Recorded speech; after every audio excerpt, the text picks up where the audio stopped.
출애굽은 성경에서 가장 익숙한 이야기들 가운데 하나입니다. 모세는 바로와 맞섭니다. 하나님은 애굽에 재앙들을 내리십니다. 그리고 하나님은 이스라엘을 종살이에서 구해내십니다. 하지만 이 이야기는 애굽에서 나오는 것만을 말하지 않습니다. 종살이에서 나오는 길은 훨씬 더 큰 패턴의 첫 번째 움직임일 뿐입니다. 나오는 길 다음에는 광야를 지나가는 길이 옵니다. 그리고 광야 다음에는 약속의 땅으로 들어가는 길이 옵니다.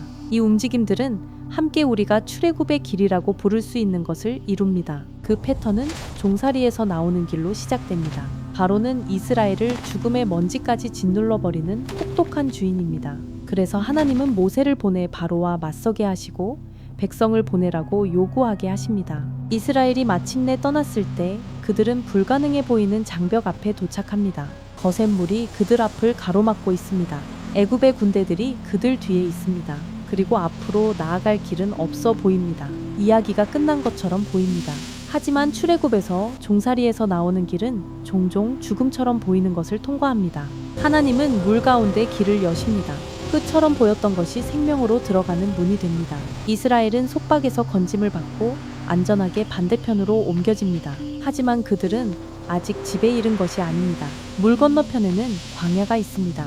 그곳은 거칠고 위험한 곳입니다. 그곳은 애굽은 아니지만 아직 약속의 땅도 아닙니다. 이것은 우리를 그 패턴의 두 번째 부분으로 이끕니다. 하나님은 자기 백성을 광야를 지나가는 길로 인도하십니다. 그 길에서 하나님은 그들의 필요를 채워주십니다. 하지만 하나님은 언제나 그들이 기대하는 방식으로 공급하시지는 않습니다. 또한 하나님은 언제나 그들이 선택했을 때에 맞춰 공급하시지도 않습니다. 광야는 이스라엘이 하나님을 신뢰하는 법을 배워야 하는 장소가 됩니다. 그들은 하나님의 말씀으로 사는 법을 배워야 합니다. 그들은 날마다 주시는 양식을 받는 법을 배워야 합니다. 그들은 길이 불가능하게 느껴질 때에도 하나님이 그들과 함께 계신다는 것을 배워야 합니다. 그리고 마침내 광야 여정은 세 번째 움직임으로 향합니다. 이것이 약속의 땅으로 들어가는 길입니다. 그 땅은 선함과 풍요의 장소로 묘사됩니다. 그곳은 이스라엘이 자유로운 백성으로 살 수 있는 곳입니다.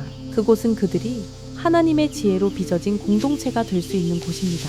그리고 그곳은 그들이 하나님의 복을 민족들에게 전하도록 부름받은 곳입니다. 그러므로 그 패턴은 분명합니다. 나오는 길이 있습니다. 지나가는 길이 있습니다. 그리고 들어가는 길이 있습니다.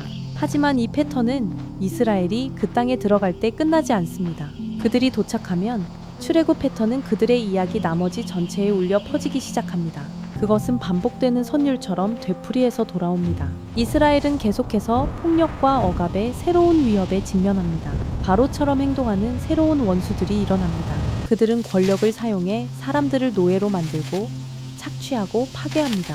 그리고 이에 응답하여 하나님은 모세와 같은 새로운 지도자들을 세우십니다. 이 지도자들은 백성을 구하고 그들을 다시 자유를 향해 인도합니다. 반복해서 하나님의 백성은 위험에서 이끌려 나옵니다. 반복해서 그들의 신뢰는 절망적인 곳들에서 시험받습니다. 때때로 그곳들은 문자 그대로 광야 지역들입니다. 다른 때에는 광야가 위협 아래 있는 백성의 삶의 상태를 가리킵니다. 그리고 이러한 위기들이 해결될 때 하나님은 종종 그 땅에 평화와 풍요의 시기를 가져오십니다. 이렇게 해서 나옴과 지나감과 들어감이라는 출애굽 패턴은 이스라엘의 전체 이야기 안에 짜여 들어갑니다. 하지만 이야기는 또한 비극적으로 흘러갑니다. 압제자들은 외국 통치자들만이 아닙니다.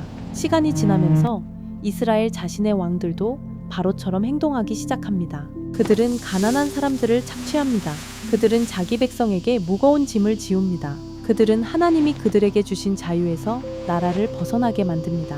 그래서 하나님은 그 시대의 가장 큰 바로 같은 통치자가 그들을 치러 오도록 허락하십니다. 바벨론 왕이 예루살렘을 정복합니다. 그는 백성을 포로로 끌고 갑니다. 그리고 이스라엘은 그 땅에서 끌려나갑니다. 그들이 받은 모든 것에도 불구하고 그들은 이야기가 시작된 곳으로 되돌아간 자신들을 발견합니다. 그들은 다시 한번 제국의 권세 아래 있는 백성이 됩니다. 그러나 그곳에서도 이스라엘의 예언자들은 출애굽 패턴이 여전히 역사하고 있음을 보았습니다. 그들은 하나님이 자기 백성을 버리지 않으셨다고 선포했습니다. 그들은 새로운 구원자에 대한 소망을 말했습니다. 그들은 새로운 나오는 길을 약속했습니다. 예언자 이사야는 하나님이 자기 백성을 다시 인도하러 오시는 모습을 묘사했습니다. 그는 광야를 지나는 새로운 큰 길에 대해 말했습니다. 그는 이스라엘만이 아니라 온 세상을 위한 자유와 풍요의 새로운 역사를 그려보았습니다. 하지만 이스라엘이 그 땅으로 돌아온 뒤에도 그 약속된 자유는 완전히 오지 않았습니다. 백성은 여전히 기다리고 있었습니다. 그들은 출애굽 패턴을 완성할 구원자를 여전히 갈망하고 있었습니다. 그리고 이것이 우리를 예수님의 이야기로 이끕니다.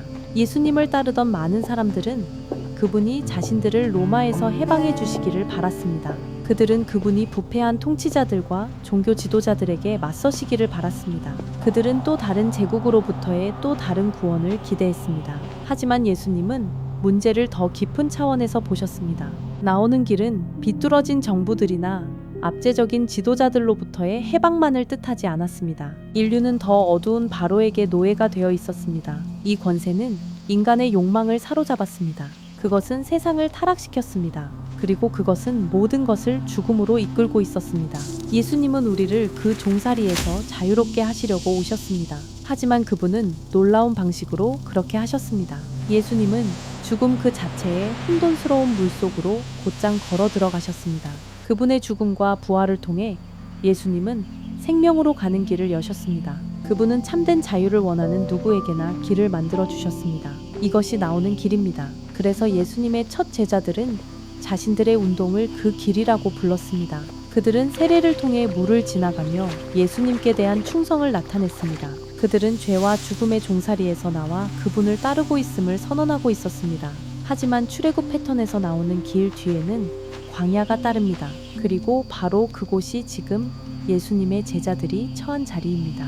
우리는 어둡고 위험하며 불확실하게 느껴질 수 있는 세상을 지나 여행하고 있습니다. 우리는 예전에 있던 곳에 더 이상 있지 않습니다.